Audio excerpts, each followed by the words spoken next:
estratégias, né, para a gente tentar minimizar esses problemas, e graças a Deus a gente tem a internet para poder se reunir dessa forma. E a gente vai usando isso também para a glória de Deus. Tá bom, eu quero tentar compartilhar aqui a tela com vocês. Deixa eu ver se eu consigo. Bem, vocês estão vendo a tela, né, compartilhada?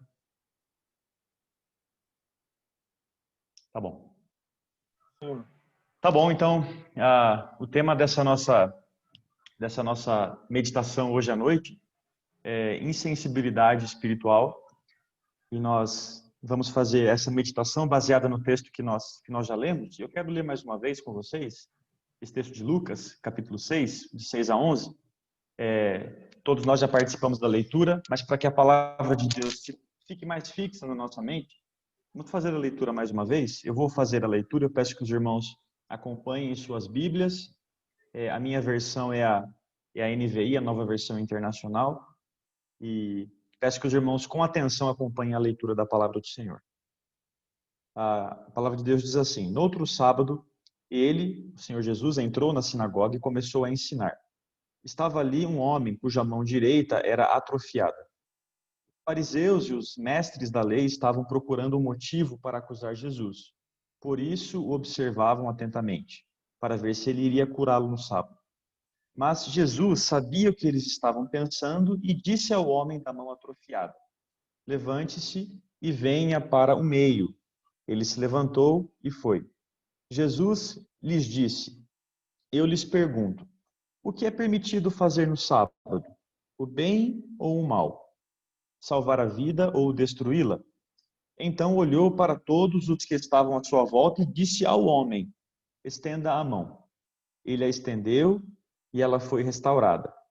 Mas eles ficaram furiosos e começaram a discutir entre si o que poderiam fazer contra Jesus. Muito bem, irmãos. Na antiguidade havia uma doença extremamente temível pelas pessoas. E ela era muito temida por pelo menos duas razões: pelas consequências que ela causava na vida daqueles que portavam essa doença, sejam essas consequências físicas, as próprias gravidades que a doença trazia, ou consequências sociais, o isolamento, o afastamento, o distanciamento, resultado dessa doença. Mas essa doença, ela também era muito temida porque ela não tinha cura, e ela relegava ao portador dessa doença a continuar com ela até o final da sua vida. E muitas vezes morrendo pela própria doença que ele portava. Eu estou me referindo à lepra, hoje conhecida como hanseníase. Graças a Deus, a lepra não é mais um problema para nós, mas antigamente era. Mas há uma característica dessa doença que talvez a gente não conheça muito bem, ou a gente não atente muito bem para ela, que é a perda de sensibilidade. O leproso, a pessoa que porta a doença da hanseníase, ele perde a sensibilidade à dor. Então ele se machuca cortando a mão, queimando-se, batendo, se ferindo de alguma forma. De forma que um dos principais problemas dessa doença é a insensibilidade à dor. E é por isso que a sensibilidade que Deus nos deu é um mecanismo de defesa para o nosso organismo. Porque ser alguém insensível à dor é um grande problema para nós. Nós encontramos um paralelo muito semelhante a esse, da lepra, da insensibilidade à dor, na nossa vida cristã. Nós, como conhecedores da palavra de Deus, podemos nos tornar insensíveis espiritualmente. Podemos nos tornar leprosos espirituais. E é sobre este tema, sobre este assunto, que eu gostaria de meditar com os irmãos e tentar extrair algumas lições importantes para a nossa vida através desse texto de Lucas, capítulo 6. Mas antes de passarmos para o próprio texto e aprendermos com a palavra do Senhor, nós precisamos nos situar no que está acontecendo nessa passagem. Esse texto não acontece no vácuo, essa história não está isolada de um todo. E esta passagem de Lucas capítulo 6, ele é o último de uma série de 5 embates entre Jesus e os fariseus. Os irmãos sabem muito bem que os fariseus eles eram inimigos ferrenhos do Senhor Jesus.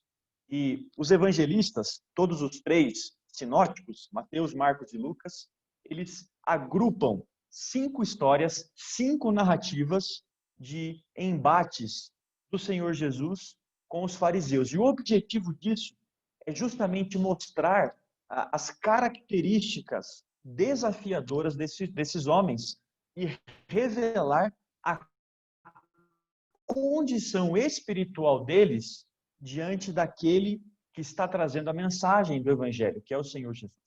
E esses 5 embates mostram estes homens acusando Jesus de blasfêmia. Como ele pode dizer que perdoa pecados se apenas Deus pode fazer isso? Um desses embates também mostra os fariseus acusando Jesus de comer com os pecadores. Se ele se diz o Filho de Deus, como ele pode comer com os publicanos? Como ele pode comer com essas pessoas que não se enquadram dentro dos nossos padrões de religiosidade?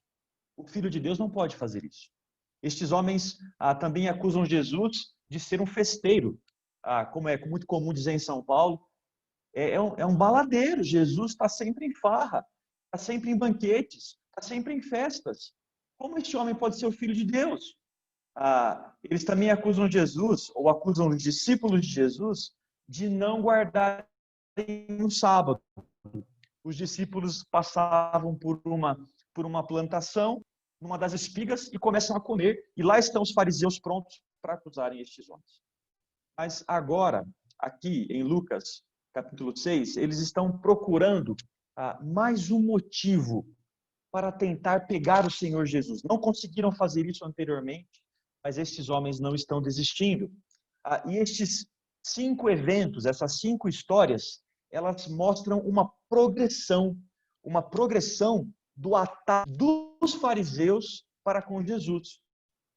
No início, eles estão apenas pensando coisas a respeito de Jesus.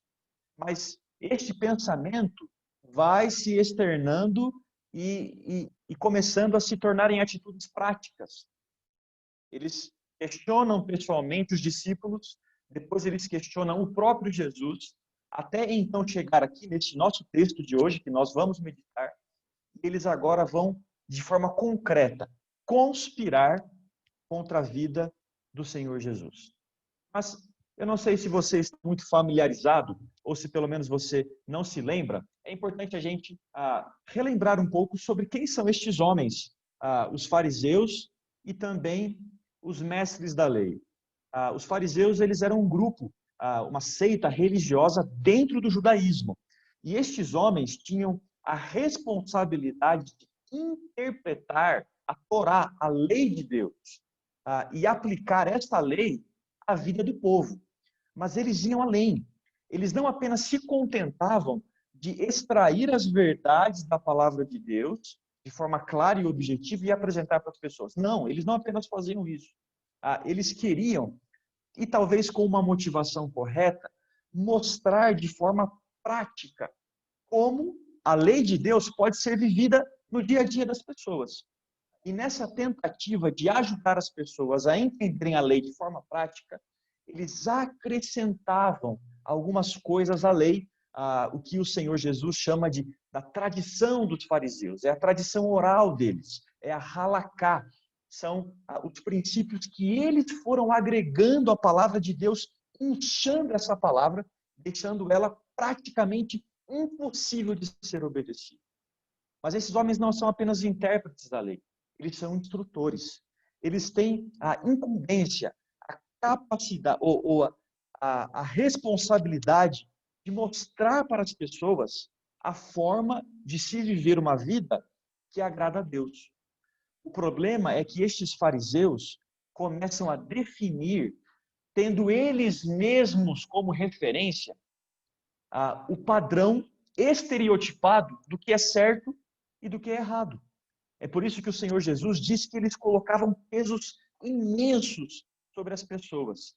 Eles olhavam para suas próprias vidas, eles definiam os padrões do que era certo e errado, do que era espiritualidade, e a partir desse referencial pessoal, então eles aplicavam para as pessoas. Instrutores da palavra, os donos da palavra de Deus. Mas esses homens também, eles têm a responsabilidade pela função que tem dentro da sociedade de Israel de ser o referencial de espiritualidade. Se você fosse um judeu do primeiro século e quisesse saber, dentro da cultura, dentro da sociedade judaica, o que era uma pessoa que agradava a Deus, você tinha que olhar para a vida de um fariseu. Ele é o padrão. É assim que alguém vive para agradar a Deus. Era isso que a sociedade ensinava. Era isso que a cultura impregnava na mente das pessoas. Se você não adota este padrão de espiritualidade, então você está fora daquilo que Deus tem para você. Era isso que as pessoas ensinavam. O problema disso é que este pensamento, ele precisa levar-nos a uma indagação. O que é espiritualidade? As pessoas falam sobre isso, né? Sobre vida espiritual, sobre a minha espiritualidade com Deus. Talvez em outros termos, naquela época, os fariseus definiam isso, a espiritualidade. Espiritualidade deve ser vivida desta forma. Eles padronizavam as coisas. Antes de eu continuar aqui, eu quero só ter um feedback de vocês. Vocês estão me ouvindo? O sinal tá bom? Tá jóia? Só faz um jóia para eu saber que vocês estão me acompanhando. Beleza, tá jóia. Graças a Deus. Muito bem. Mas o que define a espiritualidade de alguém? Para os fariseus, a espiritualidade de uma pessoa era definida pela prática dos padrões estabelecidos. Ou seja, nós, fariseus, que somos os intérpretes da lei, que temos a responsabilidade de ensinar a lei e que nos colocamos como um referencial de espiritualidade, nós temos padrões. E para você ser uma pessoa espiritual, você precisa entrar dentro desta caixa de espiritualidade. E essa caixa, ela era estritamente definida por práticas. Sua espiritualidade é definida por aquilo que você faz, por aquilo que você mostra. De forma que a espiritualidade de um fariseu era revelada de fora para fora. Ou seja, o que eu faço externamente, aquilo que eu mostro na minha conduta, para os que estão de fora, para aquilo que as pessoas estão vendo na minha vida externamente. Logo, essa espiritualidade, ela é legalista. E é por isso que o Senhor Jesus reprova estes homens de forma tão veemente. Vocês são hipócritas, porque vocês estão preocupados unicamente com aquilo que vocês mostram externamente, chamando-os de sepulcros caiados. Mas como o Senhor Jesus define espiritualidade? E para Deus, para o Senhor Jesus, em sua palavra, e nesses embates com os fariseus, ele mostra que define alguém verdadeiramente espiritual. Para Jesus, em seus ensinos e em sua palavra, a espiritualidade de alguém é definida pela resposta positiva à palavra de Deus. A forma como eu reajo, como eu penso, como eu sinto, como eu olho para a palavra de Deus e como esta palavra em minha vida define então quem eu sou e o que eu faço, isso define a minha espiritualidade. A resposta à palavra de Deus. Essa espiritualidade, ela é de dentro para fora. Ela começa no nível do coração. Esta é a espiritualidade bíblica. Não primeiramente o que eu faço, não primeiramente o que eu mostro, mas primeiramente quem eu sou. E primeiramente o que acontece dentro de mim. E isso é relacionamento. Relacionamento com o Senhor.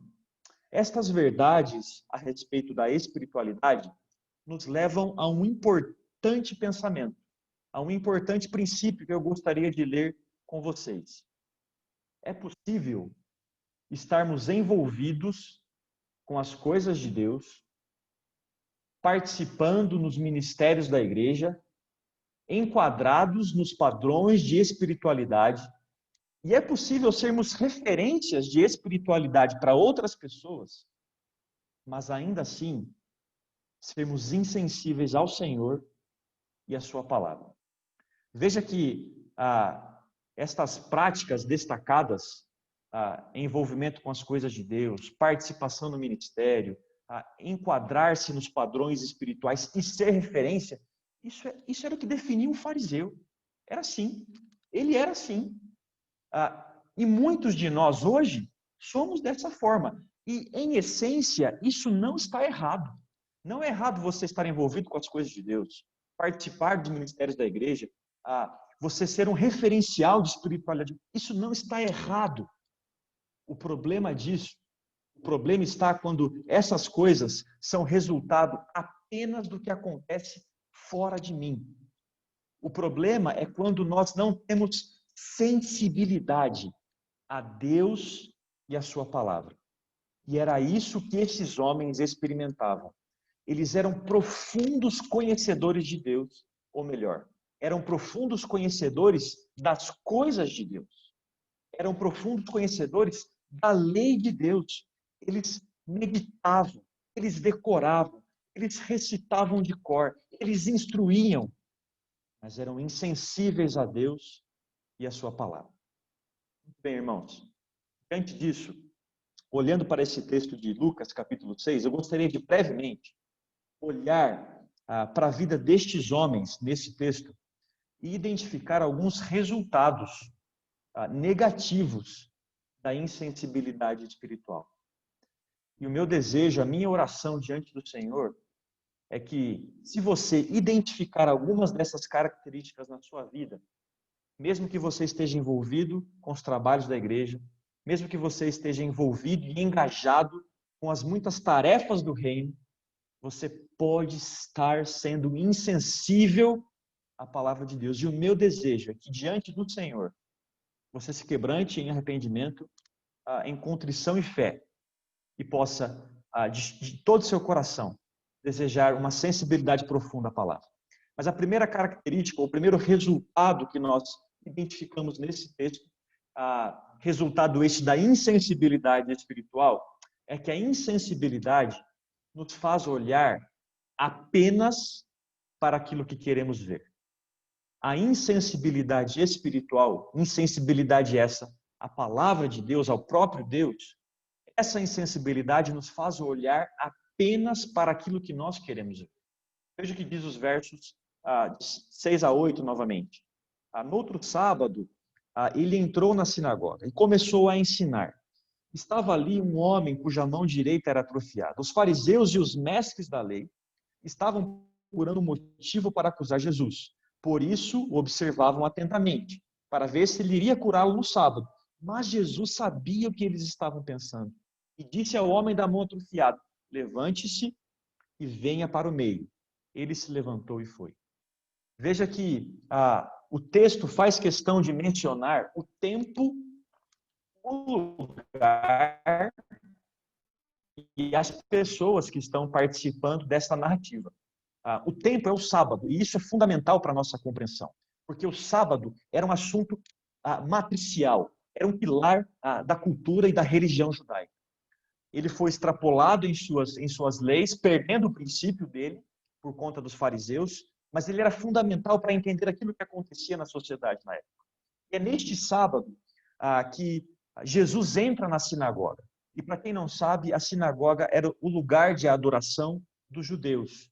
Era um local para eles cultuarem a Deus juntos e para estudarem, lerem e meditarem na Torá, na lei de Deus. E Jesus, como um bom judeu que era, nesse momento precisamos identificar Jesus não apenas como alguém praticante do judaísmo, mas ele é visto como um mestre da lei, e as pessoas por isso chamam de rabi, mestre.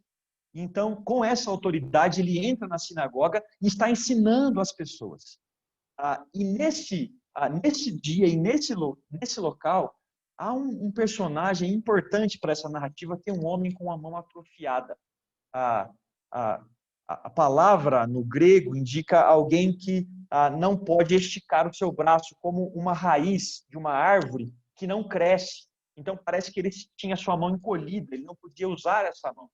Era um problema que o limitava, porém não era um problema que o invalidava completamente. E esse homem está nesse lugar e para os fariseus está se desenhando o cenário perfeito. Era exatamente o que eles queriam, porque eles sabem que Jesus sempre vai curar. E no Evangelho de Lucas, Lucas destaca isso com muita ênfase. Jesus está sempre curando a todos, impondo a mão sobre todos, porque ele é o Rei misericordioso. Eles sabem que Jesus vai fazer alguma coisa com este homem. Ele não pode ver alguém nessa condição e ser indiferente a isso. Ele é misericordioso. Essa é a natureza do nosso Senhor. Eles estão ali olhando para ver o que Jesus vai fazer, mas veja que eles estão, conforme nos diz o versículo 7, observando atentamente. Agora, eu quero que você pare um pouco e pense nessa cena. Os homens espirituais da sociedade, aqueles que detêm a lei e a condição de ensiná-la, estão no lugar de adoração, no lugar de meditação da palavra. E o próprio Deus está na frente deles, ensinando a palavra dele mesmo. E estes homens estão observando atentamente. Mas eles não estão observando atentamente para aprenderem com Deus. Eles estão apenas interessados em suas próprias vontades e objetivos. O que vamos fazer para pegar Jesus? Eles estão pensando. E é isso que a insensibilidade espiritual faz conosco. Eles estão no lugar de adoração, diante da palavra de Deus, com o próprio Deus falando com eles, mas não conseguem ser impactados com essa realidade, porque estão olhando apenas para aquilo que eles querem. É isso que a insensibilidade espiritual faz comigo e com você, envolvidos com as coisas de Deus, com a palavra de Deus, com o ministério de Deus, mas profundamente insensíveis. Quantas vezes você já não entrou na igreja e o culto começou, ou o pastor está ensinando a palavra de Deus, e o louvor está acontecendo, e você está olhando para o irmãozinho do lado e pensando assim, poxa, tinha que vir com essa roupa no domingo? Tinha uma melhorzinha? Poxa, a mensagem não termina logo, né, rapaz? O que o pastor podia... Para onde é que a gente vai depois do culto, hein? Será que está aberta aquela lanchonete? Irmãos, isso é insensibilidade espiritual. Estamos ali, estamos externamente ali, mas onde é que está o nosso coração? Nós estamos perdendo a sensibilidade espiritual às coisas do Senhor. Mas enquanto nós e esses fariseus, que nos representam muito bem, estão olhando para o cenário ao seu redor, para as pessoas ao seu redor, o Senhor Jesus está olhando para a realidade interna destes homens. O versículo 8 diz que Jesus sabia o que eles estavam pensando. Enquanto nós estamos sondando as outras pessoas, aquilo que elas estão fazendo, o Senhor Jesus está sondando o nosso coração. E essa sondagem do Senhor tem o poder de revelar o que está em nós. E é isso que Jesus vai fazer depois, revelando aquilo que está dentro deles. Como está a sua sensibilidade? Você está apenas atento àquilo que te interessa, mesmo que você esteja envolvido com as coisas de Deus? Ou você realmente está sensível à palavra, ao Senhor, aquilo que Ele tem para a sua vida? Esse é o primeiro resultado da insensibilidade espiritual. O segundo resultado dessa insensibilidade espiritual é que ela nos impede de ver o que a palavra de Deus está nos mostrando. Olha o que diz o versículo 9. Depois de Jesus chamar o homem ao meio, Jesus fala para ele vir até o meio, ele se levanta e vai até o meio para que todos possam vê-lo, e os fariseus começam a ficar agitados. Muito bem, agora, é agora que Jesus vai curá-lo, e nós vamos achar uma razão para poder condená-lo. Então Jesus diz assim no versículo 9: Eu lhes pergunto, o que é permitido fazer no sábado? O bem ou o mal? Salvar a vida ou destruí-la? Eu acho que tem alguém com um áudio microfone aberto e eu estou me ouvindo enquanto eu falo. Então, se por favor, poderia desligar o microfone. Já que eu dei essa pausa, os irmãos continuam me ouvindo bem? A internet está jóia? Tá bom. Então, Jesus faz essa pergunta para todos, para os que estão ali. E com certeza essa pergunta tem como alvo principal os fariseus e os mestres da lei. Então ele diz assim, o que se pode fazer no sábado? O bem ou o mal? Salvar a vida ou tirá-la? Essa pergunta, para um fariseu, parece ridícula, porque ele sabe o que deve ser feito no sábado. Ele tem as suas tradições, a sua lei oral muito bem definida e estabelecida. Eu sei o que se deve fazer no sábado. Eles tinham regras definidas, quantidades exatas que deveriam ser caminhadas durante um dia. Não pode passar de uma determinada quantidade, porque senão já é considerado um trabalho. Você pode trabalhar, mas o seu trabalho não pode ser usando certas ferramentas. Então eles iam agregando coisas e definindo o que era guardar o sábado. E se você estava dentro daquela caixinha, joia, você é espiritual. Se você está fora, então, meu amigo, você está em pecado diante de Deus. Então ele sabia o que era permitido fazer no sábado. Mas o Senhor Jesus, em sua sabedoria divina e em sua maravilhosa graça e inteligência para alcançar esses homens, ele faz algo espetacular. Sem um estudo acurado, nós não percebemos muito bem.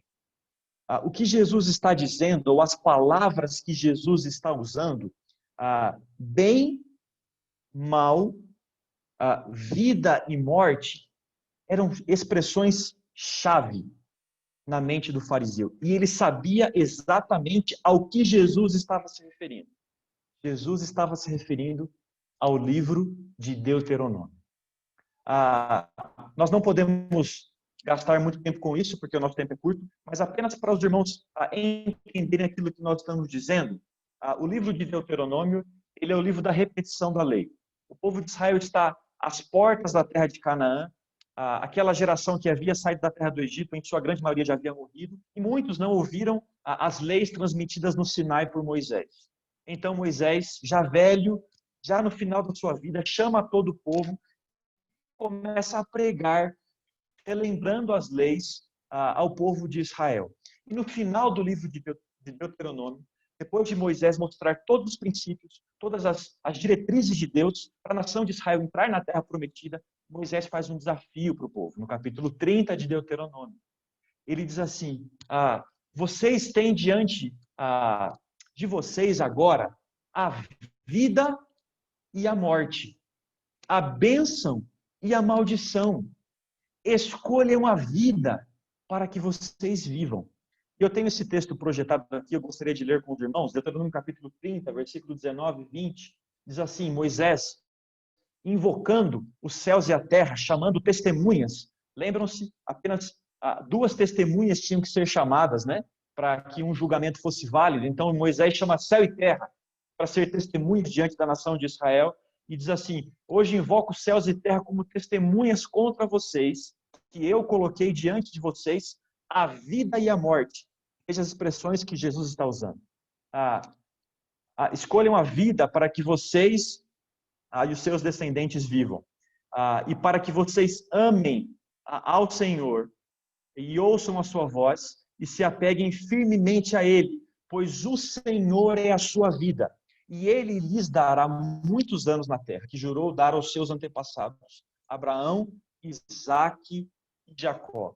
Vida e morte, bênção e maldição, era o princípio da lei de Deus para a nação de Israel. Mas toda essa lei e tudo aquilo que era desdobramento dela tinha um cerne. E o cerne disso era o amor ao Senhor. Para que vocês amem o Senhor, o seu Deus, e ouçam a sua voz, e se apeguem firmemente a Ele. E veja o que diz Moisés, pois o Senhor é a sua vida. Moisés, ele está rompendo com os padrões estereotipados de práticas externas, mostrando que a verdadeira lei acontece no nível do coração. Este é o cerne da lei, o amor ao Senhor. Você quer cumprir a lei, Você quer realmente revelar em sua prática que a lei faz parte da sua vida? Comece amando ao Senhor. Era isso que dizia Deuteronômio capítulo 6, versículo 4. O Shema, a lei máxima de Israel. Ouve, ó Israel, o Senhor, o nosso Deus, é o único Senhor. Amarás ao Senhor teu Deus de todo o teu coração, de toda a tua alma e com todas as tuas forças. Isso é o cerne da lei, o amor a Deus. Mas veja que Jesus está pegando este princípio do amor a Deus e de que se o povo amasse a Deus, então eles escolheriam a vida, e se eles escolhessem a vida, eles seriam abençoados, mas que se eles não amassem a Deus, eles então estariam escolhendo a morte, e se eles escolhessem, então eles seriam amaldiçoados. Jesus pega esse pano de fundo extremamente familiar a esses homens e joga no ventilador daquele momento este fato. O que é certo fazer no sábado, então? A vida ou morte? Bênção ou maldição? O que vocês estão escolhendo, fariseus? Se vocês escolhem a vida, então vocês escolhem o amor a Deus. E se vocês escolhem o amor a Deus, vocês têm que escolher fazer o bem para as pessoas. Porque nisso se cumpre toda a lei. Amarás ao Senhor teu Deus de todo o teu coração e ao teu próximo como a ti mesmo. São as duas tábuas da lei. A primeira parte da lei, mandamentos que diz respeito ao nosso relacionamento para com Deus.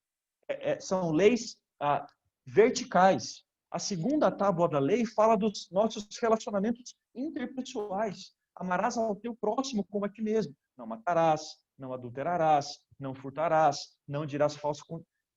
É nisso que se cumpre a lei. Se você ama a Deus, você ama o seu próximo. E se você ama o seu próximo, você não pode ficar indiferente a um homem que está precisando de ajuda. Mas os fariseus diziam o seguinte: alguém só pode ser ajudado, curado no sábado, se este homem estiver a ponto de morrer. Se ele estiver no término da sua vida, correndo o risco de morrer, então você deve curá-lo. Esse homem não estava nessa condição. Ele tinha a mão atrofiada, ele não estava morrendo. E Jesus sabe disso. Jesus sabe o que os fariseus pensam. Mas Jesus está mostrando para eles o seguinte: a palavra de Deus aponta para o fato de que o amor a Deus e ao próximo é o cerne da lei. Vocês são conhecedores da lei. Vocês sabem de cor isso que está escrito em Deuteronômio capítulo 30. Mas vocês estão insensíveis, porque vocês estão querendo que este homem continue com esta condição de vida para vocês fazerem valer os seus padrões de espiritualidade. Eles estão insensíveis. Eles não podem ver o cerne da palavra de Deus. Irmãos, quantas vezes nós nos sentamos para ler a palavra, seja no nosso tempo de solitude, de devocional diante do Senhor, ou seja, quando alguém está explanando a palavra de Deus e a gente ouve, mas aquilo não bate no nosso coração, aquilo não alcança a nossa vida. Isso não acontece porque estamos sendo como estes fariseus. Estamos sendo insensíveis à palavra do Senhor. Conhecedores profundos, mas insensíveis àquilo que o Senhor tem para nós. A insensibilidade espiritual nos impede de ver o que a palavra de Deus está mostrando. Mas ainda há um último resultado dessa insensibilidade espiritual. Ela nos conduz à obstinação. Veja que há uma escala decrescente aqui. Primeiro você apenas enxerga aquilo que você quer ver. Depois você não consegue mais olhar para aquilo que a palavra de Deus está mostrando para a sua vida. E no final dessa escala, você já está obstinado, endurecido. Como o próprio Lucas diz, mas no livro de Atos, incircunciso de coração, obstinado de coração. Veja o que diz o versículo 10 e 11. Então olhou para todos os que estavam à sua volta e disse ao homem: estenda a mão. Ele a estendeu e ela foi restaurada. Mas eles, os fariseus e os mestres da lei, ficaram furiosos e começaram a discutir entre si o que poderiam fazer contra Jesus. O resultado dessa dureza, dessa insensibilidade desses homens, é a obstinação. Veja que o Senhor Jesus, ele então olha para todos, porque ele quer alcançar o coração desses fariseus também.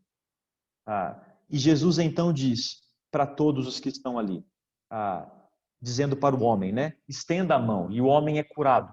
Jesus não toca no homem, como fez em outras vezes, para mostrar o seu grande poder, que ele pode curar de qualquer forma. Mas o que é extremamente interessante é que Lucas não diz isso, mas Marcos diz que Jesus, nesse momento, tinha dois sentimentos no seu coração. Ele estava profundamente irritado. Depois você pode ler lá em Marcos, capítulo 2. Ele ficou irritado com estes homens. Como vocês podem conhecer a lei e serem tão duros dessa forma? Como vocês podem ser assim? É a ira santa do Senhor, justa, diante da nossa dureza. Mas Jesus também mostra um segundo sentimento. O texto de Marcos diz que Jesus estava profundamente entristecido. Porque o Senhor Jesus não pode olhar para um coração que está diante da palavra e ver que esse coração está insensível, obstinado, e não se compadecer. E é isso que acontece conosco. Quando nós estamos insensíveis, nós entristecemos ao nosso Senhor, ao nosso amigo Jesus. E então o homem é curado, e a atitude imediata desses fariseus é a fúria, é a raiva. E então o texto diz que eles começam a questionar, a confabular algo para tentar tirar a vida do Senhor Jesus. Irmãos, eu olho para esta realidade destes homens e eu não posso deixar de me lembrar de outros fariseus que viveram uma situação muito parecida com essa. Veja, Jesus está confrontando eles com a palavra. Ele está dizendo que eles são insensíveis, que eles estão endurecidos. E eu não posso deixar de me lembrar de um outro texto que o próprio Lucas escreveu. E talvez, com certeza, ele tinha as duas histórias em mente. Abra comigo a sua Bíblia, no livro de Atos, no capítulo 7. A gente vai ler rapidinho esse texto, porque nós já estamos caminhando para o nosso final. Atos, capítulo 7, um texto muito conhecido, quando não agora Jesus, mas alguém cheio do Espírito Santo do Senhor, Estevão, está, como Jesus, confrontando o mesmo grupo de judeus e fariseus. Talvez não o mesmo grupo, mas representantes deste grupo. E depois de Estevão apresentar de forma brilhante uma explanação clara do plano da redenção, desde Gênesis até a cruz, para aqueles fariseus que estão diante dele, para aqueles judeus que estão diante dele. Estevão encerra o seu discurso, a sua pregação, o seu sermão, da seguinte forma no versículo 51, já antevendo que esses homens estavam insensíveis. Versículo 51 de Atos, capítulo 7, diz assim: povo rebelde e incircunciso de coração, ou obstinado de coração e de ouvidos. Vocês são iguais aos seus antepassados. Sempre resistem ao Espírito Santo. Qual dos profetas os seus antepassados não perseguiram? Eles mataram aqueles que prediziam a vinda do justo, uma referência a Jesus, de quem agora vocês se tornaram traidores e assassinos. Vocês, sim, vocês mesmos, que receberam a lei, a Torá, a palavra de Deus, por intermédio de anjos, lá no Sinai.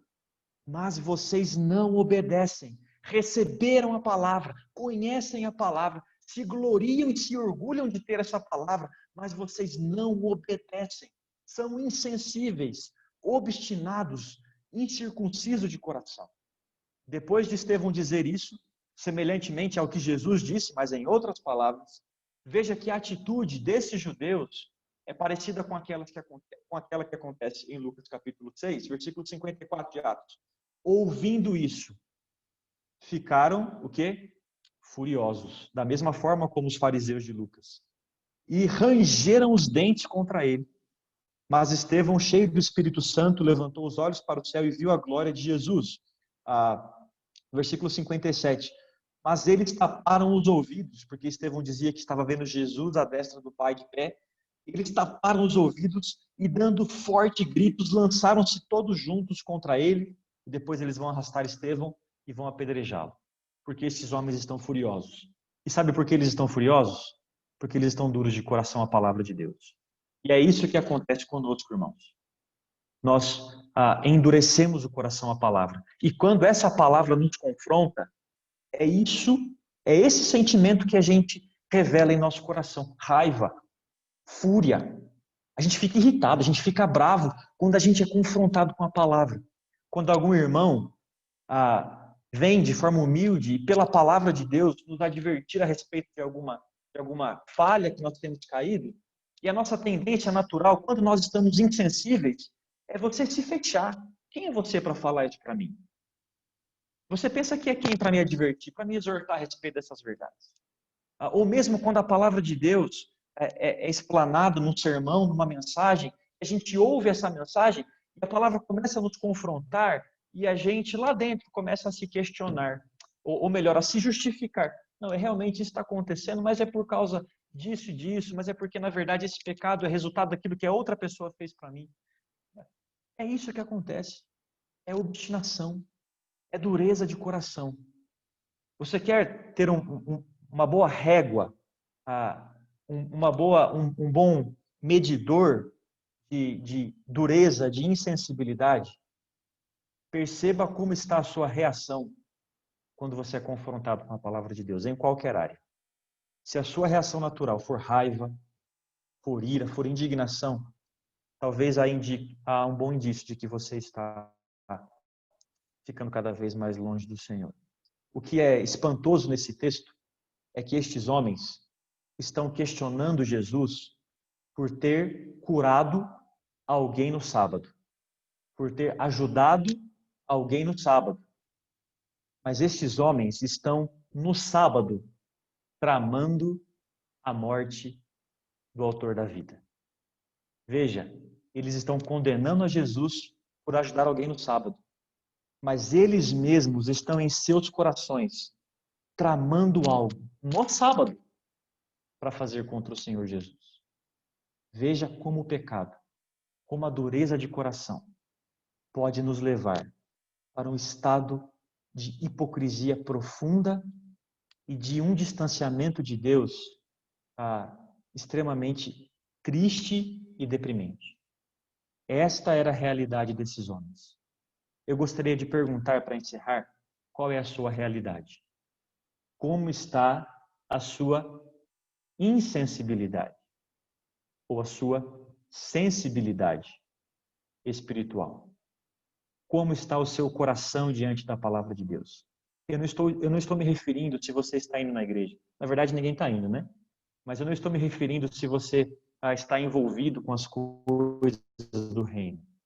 Eu não estou me referindo apenas a se você tem algum cargo na igreja.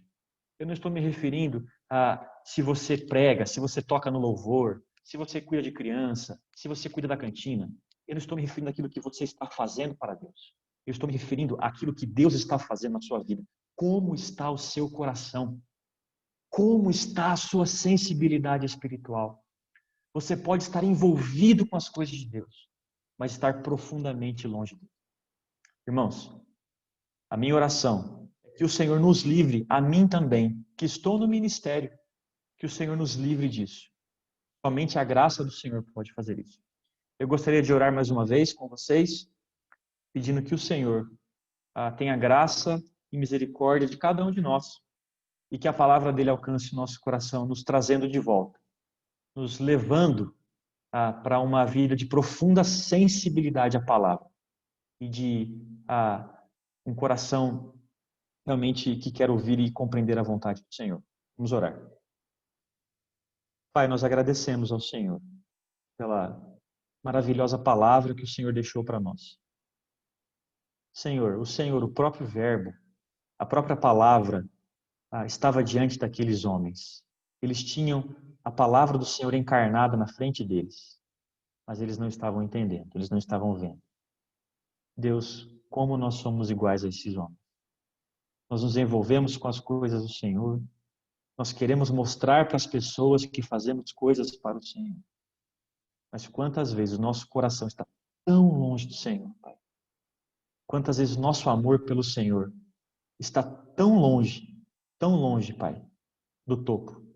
Amamos nossa família, nossos cônjuges, nossos filhos, amamos o nosso trabalho, nosso estilo de vida, amamos o nosso status, nossa reputação diante dos crentes, diante dos não crentes.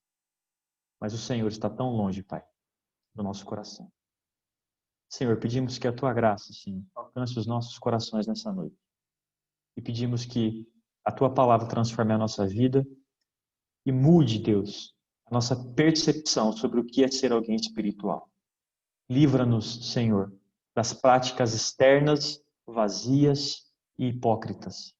Coloque em nosso coração um profundo amor ao Senhor e pela palavra. Que esse amor resulte em obediência e em dedicação ao Senhor. Em nome de Jesus, amém. Irmãos, muito obrigado pelo convite. É um prazer estar com vocês. E eu